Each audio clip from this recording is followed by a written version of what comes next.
પણ આપણે તો ક્યાં શું લગ્નમાં હું અફીણવાળાને ઠાંડિયાવાળાને ઊભા કરી દઉં હો બાપુ. હલાલ ઉઠિયાથી નીકળી જા બારો. ગમે એ શું કરે લે બાપુ, મારે કઈ બીક છે જ નહીં, ઉલાર ધરાળ કઈ છે જ નહીં, નીકળ બારો.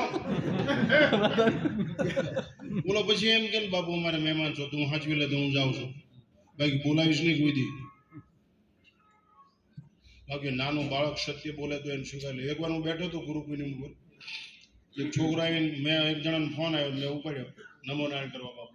તે છોકરો કે અમે જીવતા તમારી સામું છે એની હારે બોલો ને, ફોનમાં નમો નારાયણ કરીને એ શું બોલો. એક છોકરો તે દુને મેં ફોન ઓફ કરી દીધો. ગુરુકુને એમ નથી ફોન ચાલુ કરવા જ નહીં, બાળક કઈ સત્ય છે. એપી બાળકે બોલેલું વાક્ય શું. એટલા માટે એવું જીવન જીવતા શીખો તો મજા આવશે, તો સાચું જીવન જીવવાનું ખ્યાલ આવશે. એટલે સિંહ જેવું જીવન જીવવું, બકરા જેવું નહીં. અને સાત્વિક ખોરાક લ્યો, સાદા વસ્ત્રો પહેરો, દઈને રાજી થાવ, લઈને નહીં, દઈને રાજી થાવ. ચોરી ન કરો, મારીને લઈ લો જરૂર હોય તો. ભાગમાં નફાનો ખ્યાલ ન રાખો તમારા